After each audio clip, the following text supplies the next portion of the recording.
चलिए हम शुरू करते हैं। आज जो हमारा टॉपिक है वो हमने स्टार्ट करना है कि कौन कौन से न्यूक्लियाई जो होते हैं वो एनएमआर एक्टिव होते हैं, NMR active nuclei and inactive nuclei, ये हमने देखना है।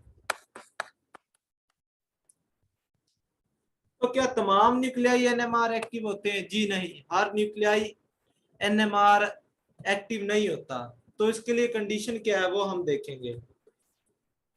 आपको पता है कि हमारे पास न्यूक्लियाई जब होते हैं, कल भी मैंने आपको पढ़ाया था कि जब मैग्नेटिक फील्ड आप अप्लाई नहीं करते तो उनकी जो मूवमेंट होती है वो डीजनरेट होती है, मतलब वो किसी भी डायरेक्शन में मूव कर रहे होते हैं। ये जो न्यूक्लियाई है आपके पास, जब आप मैग्नेटिक फील्ड अप्लाई नहीं कर रहे होते, लेकिन जब आप मैग्नेटिक फील्ड अप्लाई करते हैं तो इनकी जो डीजनरेसी होती है वो ब्रेक हो जाती है। तो ये अपने आप को मैग्नेटिक फील्ड के अकॉर्डिंग अलाइन कर लेते हैं। तो वो क्या था, मैंने आपको बताया था कि दो तरह से अलाइन कर सकते हैं, एक विद द फील्ड और एक आपके पास अगेंस्ट द फील्ड होगी जी। ये फील्ड से मुराद यहाँ पे मैग्नेटिक फील्ड है। विद द फील्ड जो होगी ये आपके पास अल्फा स्टेट होती है, अगेंस्ट द फील्ड जो होती है बीटा स्टेट होती है। विद द फील्ड जो होती है आपके पास लो एनर्जी वाली स्टेट होती है, कल मैंने अच्छे से एक्सप्लेन किया था। अगेंस्ट द फील्ड जो होती है हाई एनर्जी की होती है। ठीक है,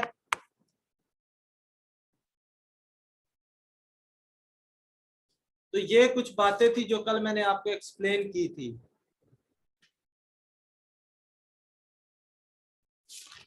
अब बात करें न्यूक्लियर स्पिन क्या चीज होती है।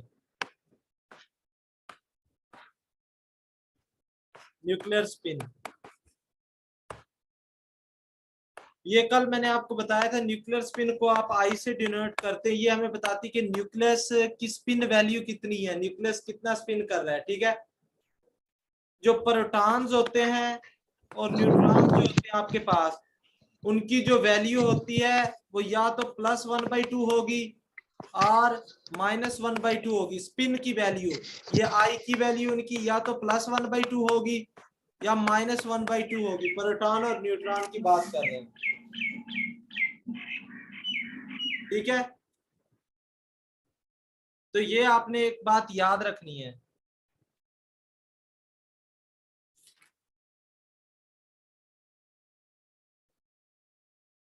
अब एक बात याद रखें, जो न्यूक्लियस में हमने देखा है कि प्रोटॉन और न्यूट्रॉन्स होते हैं।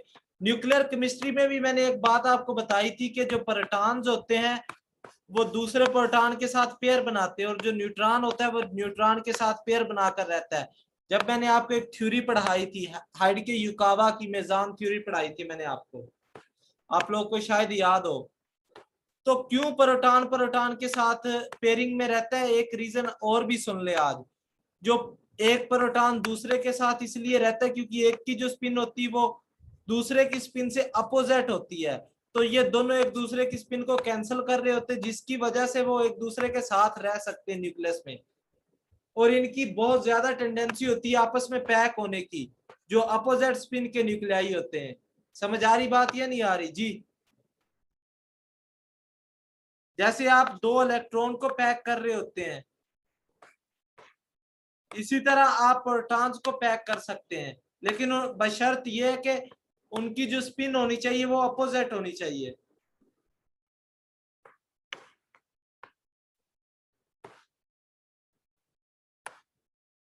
अब आपको एक बात पता है कि जो न्यूक्लियर स्पिन होती है वो न्यूक्लियस के ऊपर डिपेंड करती है, यानी प्रोटॉन्स और न्यूट्रॉन की तादाद पर डिपेंड करती है।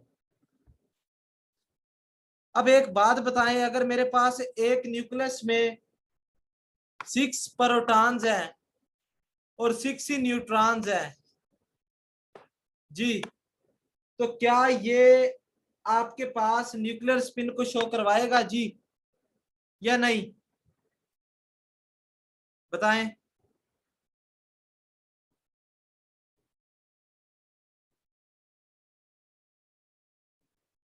हाँ जी बताएं, कोई मुश्किल क्वेश्चन तो नहीं है।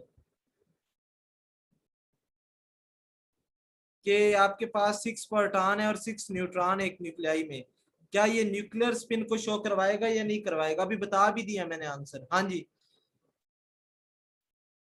इकरा हमीद आप बताएं।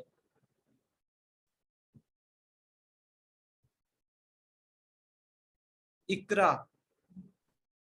आई थिंक सर शो करेगा ये।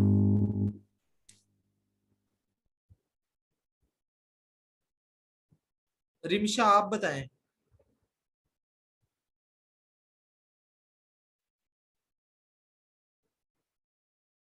जी,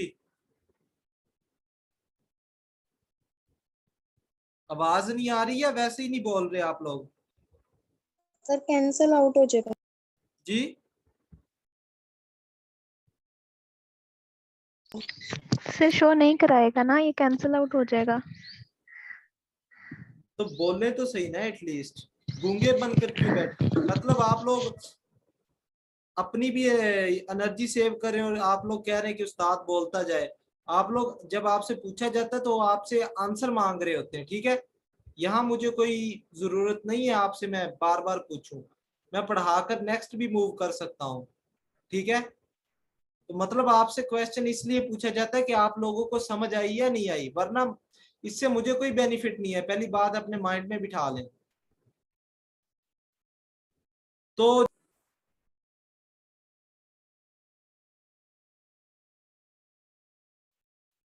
जी, आवाज आ रही सबको? यहाँ पे नेट का इशू है लेकिन जी जी सबको जी सर, आवाज अभी आवाज आई जी। आज वाईफाई का इशू चल रहा है तो मैं हॉटस्पॉट पे लगाने लगा हूँ मोबाइल। हाँ जी, आवाज आ रही है आप लोग को? जी सर, आवाज आ रही है। चलें।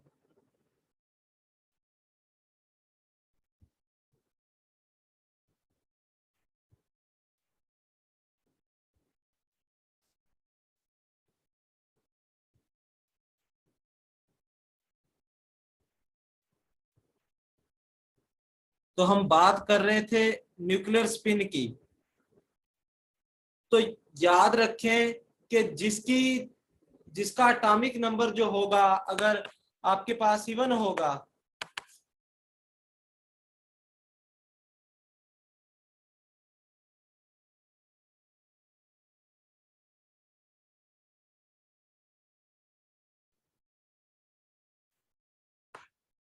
ये आज कोई नेट का इश्यू, तो मैंने अभी पैकेज लगाया तो अब स्टार्ट करते हैं दोबारा से। हम बात कर रहे थे न्यूक्लियर स्पिन की। तो एक बात याद रख लें, जिसमें प्रोटॉन भी इवन हो और जिसमें न्यूट्रॉन भी इवन हो, तो ये एक दूसरे की स्पिन को क्या कर देंगे? कैंसल आउट कर देंगे। तो इनकी जो ओवरऑल स्पिन होगी वो आपके पास 0 आएगी, ये याद रखना है। ओवरऑल स्पिन 0, ठीक है? सर वॉइस क्लियर नहीं है आपकी सर। एक, हाँ जी, अब आ रही है आवाज? जी, आवाज आ रही है? सर आवाज नहीं आ रही। जी, सर क्लियर नहीं आ रही। नेट का इश्यू चल रहा है आई थिंक। पैकेज लगाया अभी, ये सिग्नल नहीं आ रहे थे वाईफाई के। हाँ जी, अब आ रही है आवाज? जी,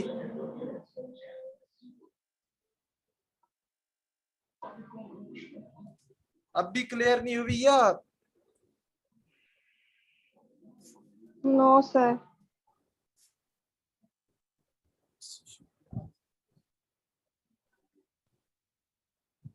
1 मिनट वेट करें, मैं देखता हूँ, इसे चेक करता हूँ क्लियर स्पिन के ऊपर।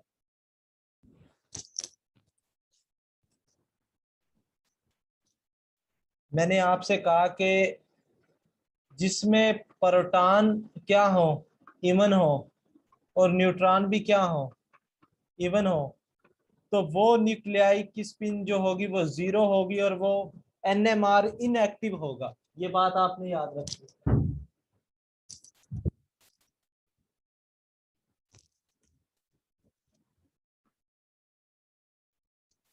अब भी आवाज नहीं आ रही है जी? नहीं सर, अब आ रही आ है। रही सर, आवाज तो आ तो रही ये है। फिर मैसेज लिखा है इन्होंने, तो आप दोबारा से ज्वाइन करें जिसे आवाज का इशू है। अब जो बात करनी होती है ना चैट से ज्यादा, आप लोग बोला करें माइक पे अपना काइंडली, ठीक है? तो हम बात कर रहे थे जो प्रोटॉन एनएमआर इनएक्टिव और एक्टिव कौन से हैं। तो एक बात तो आपको माइंड में क्लियर हो गई है कि जिनका एटॉमिक नंबर इवन हो, क्यों? क्योंकि ये एक दूसरे की स्पिन को कैंसिल कर देंगे। तो जब स्पिन ही कैंसिल होगी तो न्यूक्लियाई जो होगा वो मूव नहीं करेगा, ठीक है? वो एनएमआर इनएक्टिव नहीं होगा, इसका मतलब है। अब मैं आपको एक टेबल बताता हूं जो एनएमआर इनएक्टिव और एक्टिव है। तो एक टेबल है, उसमें पहले हम लिखते हैं number of protons, number of protons, फिर आ जाता है नंबर ऑफ न्यूट्रॉन्स, न्यूट्रॉन्स, फिर आ जाता है उनका स्पिन क्वांटम नंबर, फिर उनकी एग्जांपल आ जाती है। तो हम वन बाय वन देखते हैं।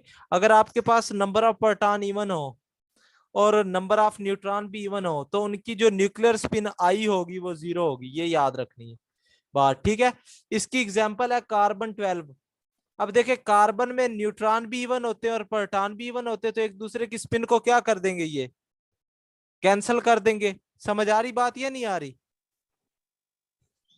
जी जी सर। तो ऑक्सीजन जो आपके पास है 16, ये भी आपके पास क्या होगा, एनएमआर इनएक्टिव। सल्फर 32 भी आपके पास एनएमआर इनएक्टिव होगा। तो जिनमें भी इवन होंगे प्रोटॉन और इवन न्यूट्रॉन होंगे वो एनएमआर इनएक्टिव होंगे। दूसरे जो आपके पास अगर आड हो प्रोटॉन और इवन आपके पास क्या हो न्यूट्रॉन, तब आपके पास स्पिन क्या हो सकती है, 1/2 हो सकती है, 3/2 हो सकती है, या 5/2 हो सकती है। इंटीग्रल मल्टीपल हो सकता है जी, ठीक है? n/2 हो सकती है इनकी स्पिन। जैसे n/2 में भी वो आएगी जो आड होंगे, जैसे 1/2, 3/2 और 5/2, इस तरह से हो सकती है, ठीक है? अब हम देखते हैं 1/2 स्पिन किसकी हो सकती है। 1/2 आपके पास आ सकती कार्बन 13 की हो सकती है 1/2। ये एक्सपेरिमेंटली डिटरमाइन है ये स्पिन, ये याद रखना है आपने, ठीक है? और 3/2 किसकी हो सकती है, वो आपके पास बोरोन की हो सकती है 11 की, और क्लोरीन 35 की हो सकती है, और ब्रोमीन 79 की हो सकती है, और 5/2 आपके पास हो सकती है जी ऑक्सीजन 17 की। तो ये चीजें आपने अपने माइंड में रखनी है, कुछ एग्जांपल जो होती है वो आपको याद करनी पड़ती है, ठीक है? अब इसके बाद हमारे पास केस बचता है अगर आड़ हो आपके पास प्रोटॉन और आड़ ही आपके पास क्या हो न्यूट्रॉन, तब क्या होगी, तब जो स्पिन की वैल्यू होगी आपके पास 1, 2, 3 हो सकती है, ये याद रखना है, ठीक है? तो इसमें आपके पास आ जाता है हाइड्रोजन 1, 2, नाइट्रोजन 14, 7, 14। तो ये इसकी एग्जांपल है। तो अब आपको एक बात पता चल गई कि जो इवन होते हैं जिनमें प्रोटॉन और इवन न्यूट्रॉन होते हैं वो जो आपके पास होते हैं एनएमआर इनएक्टिव होते हैं, ये आपने याद रखना है। जैसे ये प्रोटॉन है इवन है तो मतलब इनमें पेयरिंग है, इवन का मतलब ही पेयर फॉर्म में है, और न्यूट्रॉन भी इवन है। तो देखिए ये एक दूसरे के अपोजिट स्पिन है, तो ये कैंसिल कर रहा है इसे, ये इसे कैंसिल कर रहा है, ये इसे और ये इसे कर रहा है, तो एक दूसरे की स्पिन को कैंसिल कर रहे हैं, तो इनकी स्पिन क्या हो जाएगी, 0। समझ आ रही बात? आपको पता है न्यूट्रॉन भी स्पिन प्रोड्यूस करता है, ये भी याद रखना है। मैग्नेटिक फील्ड भी प्रोड्यूस करता है न्यूट्रॉन, ये आपको बताया था। अब प्रोसेस क्या हो रहा होता है, सबसे पहले जो हम 3 हमारे पास स्टेप हैं एनएमआर के लिए, सिर्फ 3 स्टेप हैं। कौन से? पहले सबसे पहले हमारा जो स्टेप होता है न्यूक्लियाई जो होता है एक्सटर्नल मैग्नेटिक फील्ड में प्लेस किया जाता है। न्यूक्लियाई को किस में प्लेस किया जाता है? एक्सटर्नल मैग्नेटिक फील्ड में प्लेस किया जाता है। दूसरा हमारे पास जो स्टेप होता है वो आपके पास होता है उसे बाहर से रेडियो फ्रीक्वेंसी प्रोवाइड की जाती है, यानी उसे कुछ ना कुछ रेडिएशन एनर्जी प्रोवाइड की जाती है। तीसरा स्टेप जो होता है कि न्यूक्लियाई जो होता है वो अगेंस्ट द फील्ड अलाई करना चाहिए, अगेंस्ट द मैग्नेटिक फील्ड, ये बी हम शो करवा रहे हैं मैग्नेटिक फील्ड। अब तीनों स्टेप को मैं आपको विजुलाइज करवाने की कोशिश करता हूँ। ये नॉर्थ पोल है, ये इसका नॉर्थ था, ये साउथ था, ये न्यूक्लियाई है जी। ठीक है, इसे प्लेस कर दिया हमने मैग्नेटिक फील्ड में, पहला स्टेप। दूसरा स्टेप, ये न्यूक्लियाई को हम कुछ ना कुछ, ये जब इसे प्लेस करते ये अपने आप को अलाई करेगा ऐसे। अब इस पोजीशन में, दूसरा स्टेप, इस पोजीशन में हम इसे एनर्जी प्रोवाइड करेंगे, रेडिएशन एनर्जी देंगे। हम चाहते हैं कि ये जो साउथ पोल है, मैंने आपको कल भी बताया था, फ्लिपिंग करवाना चाह रहे हैं। फ्लिपिंग कब होगी? जब साउथ पोल की जगह नॉर्थ पोल आ जाए और नॉर्थ पोल की जगह साउथ पोल आ जाए। तो ये न्यूक्लियाई लो एनर्जी पर है, अब अल्फा स्टेट पे है, तो हम इसे एनर्जी दे रहे हैं, एनर्जी को एब्जॉर्ब करेगा, एनर्जी को एब्जॉर्ब करेगा तो ये न्यूक्लियाई क्या करेगा, थर्ड स्टेप में फ्लिप कर जाएगा, यानी न्यूट्रॉन इसका सॉरी नॉर्थ पोल इसका नॉर्थ पोल के सामने आ जाएगा और जो साउथ पोल है वो साउथ पोल के सामने आ जाएगा। तो इसे हम कहेंगे कि ये फ्लिपिंग हो गई है जी, रेडिएशन को एब्जॉर्ब करेगा। हाँ जी, इन तीनों स्टेप्स की समझ आई या नहीं आई? तब हमारे पास एक स्पेक्ट्रा प्रोड्यूस हो जाएगा। जी बताएं। हाँ जी जी सर आ गई है। जी सर आ गई। ठीक है, तो ये हमारे पास जो एनएमआर में यही तीन बेसिक स्टेप होते हैं। अब जो आपके पास मैंने एक बताया कि आई जिनका 0 होता है वो एनएमआर इनएक्टिव क्यों होते हैं, ये इसकी रीजन भी बता दूं। एक तो बता दी कि वो एक दूसरे के स्पिन को कैंसिल करते हैं। आपको पता है कि जो इवन जिनका प्रोटॉन होते हैं और जिनमें इवन न्यूट्रॉन होते हैं, जब इन पे रेडिएशंस को फॉल करवाया जाता है, ये न्यूक्लियाई है, जब इन पे रेडिएशंस को फॉल करवाया जाता है ना, तो ये जो होते हैं ये एक्साइटेशन में नहीं जाते, मतलब ये अपनी अल्फा स्टेट में ही रहते हैं, बीटा में नहीं जाते, ये कोई भी रेडिएशन को एब्जॉर्ब नहीं करते। तो आपको पता है एनएमआर जो होती है एक एब्जॉर्प्शन स्पेक्ट्रोस्कोपी है। कौन सी है? एब्जॉर्प्शन स्पेक्ट्रोस्कोपी है। तो जब तक एब्जॉर्ब नहीं होगी तो उसकी पीक नहीं हमें शो होगी। जब तक कोई चीज लाइट एब्जॉर्ब भी नहीं करेगी तो पीक कैसे शो होगी? लाइट एब्जॉर्ब होगी तो पीक शो होगी। तो मतलब ये कोई लाइट एब्जॉर्ब नहीं करते और जितनी लाइट होती है वो ट्रांसमिट हो जाती है इनमें से, इस वजह से ये आपके पास इनएक्टिव होते हैं जी। तो अब मैं आपको कल मैंने आपको एक पढ़ाया था स्पिन मल्टीप्लिसिटी, ये बताएं जी, आप में से कोई बताए कि what is spin sir multiplicity? इसके अंदर, सर ये जो आपने पिछली बात बताई है उसमें एक ये भी कॉन्सेप्ट बताते हैं ना कि हमारे पास ये जो है वो यानी कि जो इसके अंदर होना होता है कि अल्फा स्टेट से बीटा स्टेट में जो भी इसकी ट्रांजिशन होनी होती है वो तब तक नहीं होती जब तक मतलब कि इनके दरमियान एनर्जी का या फिर जो है वो हमारे पास प्रोटॉन्स का डिफरेंस ना हो। वही बात तो मैंने डिफरेंस होगा आपसे तभी की है ना, ट्रांजिशन होगी। कि पहली तो रीजन मैंने आपको बता दी थी कि ना पेयर फॉर्म में होंगे प्रोटॉन, ठीक है, जी यानी इवन होंगे, तब वो कैसे शो करवाएंगे? वो तो एक दूसरे की मैग्नेटिक फील्ड को ही कैंसिल कर लेंगे जब मैग्नेटिक फील्ड ही ना होगी। समझ आ रही बात की? जी जी तो बाहर वाली मैग्नेटिक फील्ड को मैच करना होगा उस न्यूक्लियाई की मैग्नेटिक फील्ड के साथ। समझ आ रही बात? जी तब जाकर फ्लिपिंग होती है, अदरवाइज फ्लिपिंग नहीं। आगे मैं आपको बताऊंगा। तो स्पिन मल्टीप्लिसिटी की बात कर रहे थे हम, ये कल मैंने बताया था, कोई बताएगा इसे क्या होती स्पिन मल्टीप्लिसिटी? जी सर ये था कि न्यूक्लियस अपने आप को मतलब किन तरीकों से अरेंज कर सकता है। हाँ जी ठीक है, how many possible orientations of nuclei, ठीक है। जी अब देखिए हमारे पास, मैं आपको ना इसका ओरिजिनल कॉन्सेप्ट देने जा रहा हूं, अभी आप समझेंगे कैसे। ये आप लोगों ने पहले नहीं पढ़ा होगा, किसी यूनिवर्सिटी में नहीं पढ़ाते ये चीजें। देखिए अगर आपके पास I0 हो तो आपको एक फार्मूला बताया था स्पिन मल्टीप्लिसिटी का कि 2I+1 होता है, ऐसे ही है। तो अगर I0 होगा तो आपके पास जो टोटल उसकी स्पिन मल्टीप्लिसिटी आ जाएगी 1 आ जाएगी। इसका क्या मतलब हुआ कि न्यूक्लियाई जो होगा वो अपने आप को एक ही डायरेक्शन में अलाइन कर सकता है, मतलब उसकी जो मैग्नेटिक फील्ड है वो चेंज नहीं हो रही। देखे, मतलब ये जो आपके पास स्टेट है ये जीरो स्टेट इसे हम कहते हैं, मतलब ये जस्ट अपने एक्सिस के गिर्द स्पिन कर रहा होगा। स्पिन जब दो चीजें होती हैं आपके पास, स्पिनिंग के साथ उसकी मैग्नेटिक फील्ड भी चेंज होनी चाहिए, ये आगे मैं आपको बताऊंगा, अच्छे से एक्सप्लेन करूंगा। तो इसका मतलब है कि न्यूक्लियाई जस्ट स्पिन कर रहा होगा, एक ही डायरेक्शन में स्पिन कर रहा होगा। और एक बात याद रख ले, जब भी कोई न्यूक्लियाई एक डायरेक्शन में स्पिन कर रहा है, हाँ जी आवाज आ रही है जी? सर ये पॉइंट आप प्लीज दोबारा बताएं, आपकी आवाज नहीं यहाँ पे सही आ रही। डिस्टोर्शन आ रही है। चलें, ये नेट का कोई शायद इशू है, अभी मैं पैकेज पे यूज कर रहा हूँ, वाईफाई में तो बहुत ज्यादा इशू था। तो ये मैंने बात बताई है कि जब भी आप बात याद रख लें, आई जीरो होगा तो उसकी जो स्पिन मल्टीप्लिसिटी आपके पास 1 आएगी। तो 1 हमें क्या बताता है कि न्यूक्लियाई अपने आप को ओनली वन वे से अरेंज कर सकती है, वन वे में अरेंज कर सकती है। वो कौन सा वे होगा?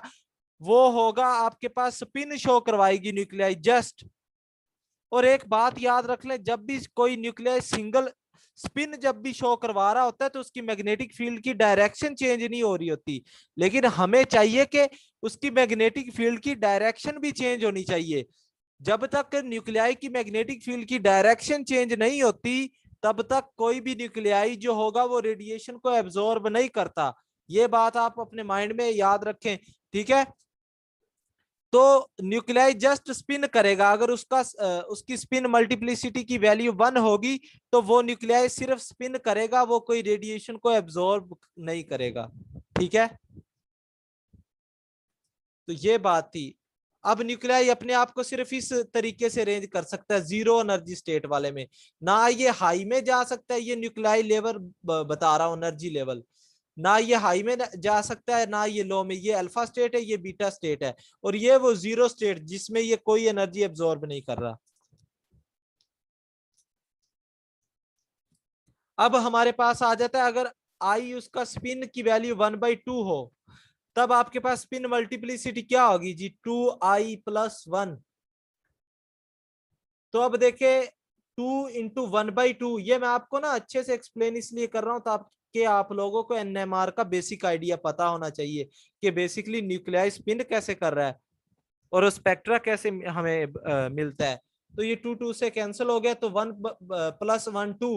तो अब इसका मतलब है न्यूक्लियाई अपने आप को दो तरीकों से अरेंज कर सकता है, बताएं जी कौन से वो दो तरीके? एनीवन जी? एक अगेंस्ट द मैग्नेटिक फील्ड और एक जो होगा उसके ऑपोजिट द मैग्नेटिक फील्ड। एक विद द फील्ड और एक अगेंस्ट द मैग्नेटिक फील्ड, ठीक है?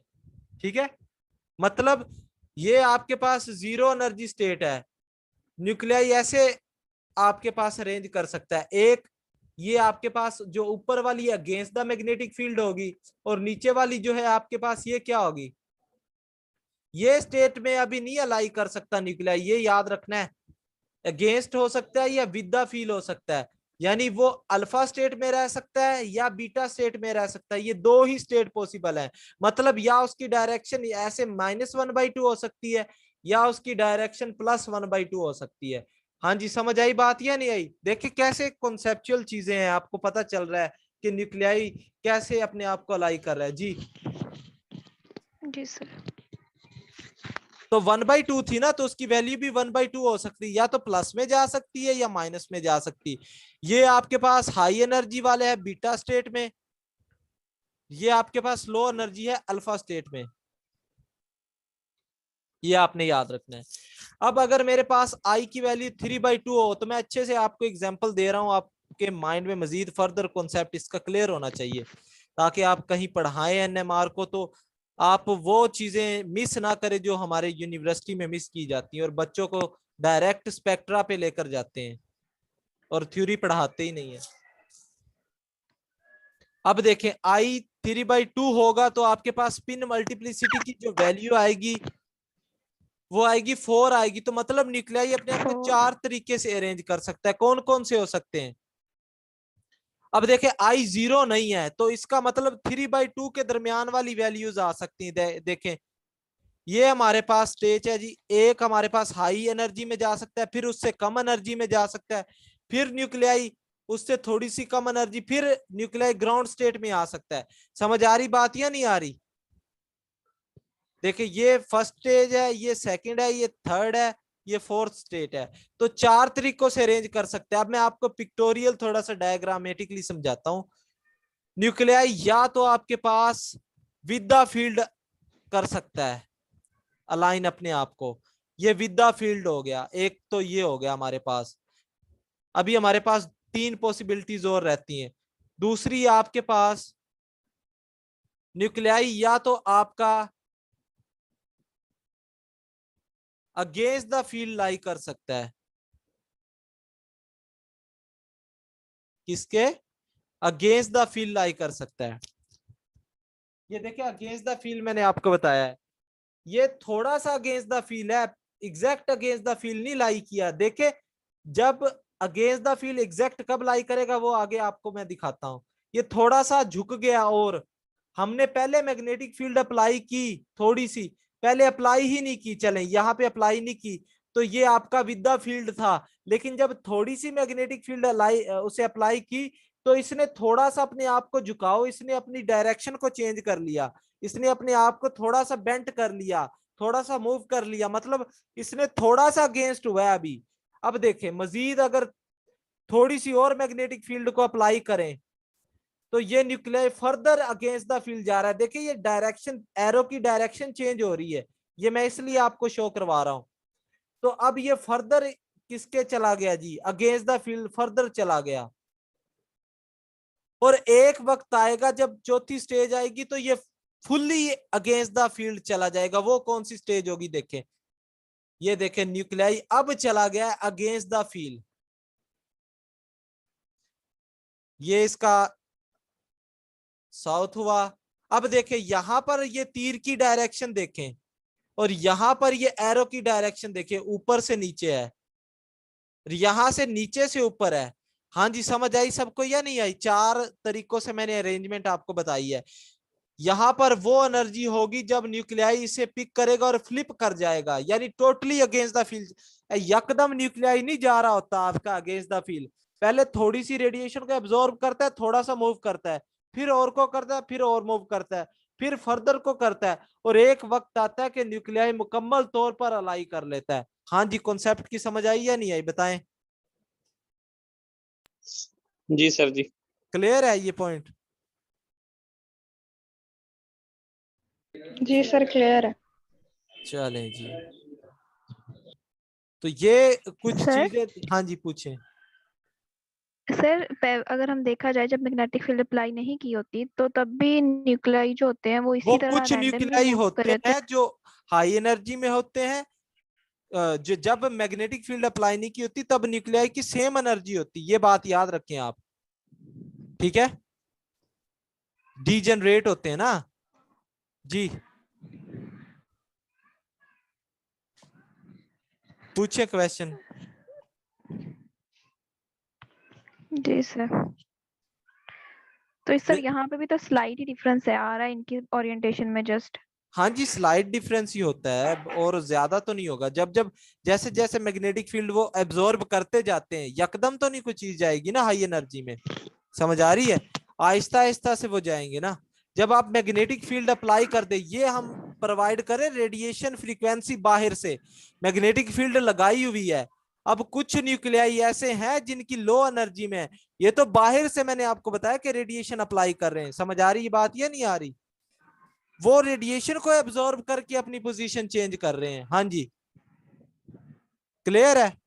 तो ये जो स्क्रीन चेंज हो रहा है ये रेडियो जो हम रेडियो फ्रीक्वेंसी प्रोवाइड करें उसकी उसकी वजह वजह से से हो रहा है। हाँ जी मैग्नेटिक फील्ड तो लगा देते हैं ना जब, तब तो हमारे पास क्या होता है, न्यूक्लियाई कुछ अपने आप को अगेंस्ट लाई कर लेते हैं और कुछ लो एनर्जी स्टेट में। जो अगेंस्ट होते हैं उनका तो एनएमआर आना ही नहीं है, जो लो में होते हैं उनका एनएमआर आता है, वो एब्जॉर्ब करके जा रहे होते हैं। क्लियर है जी?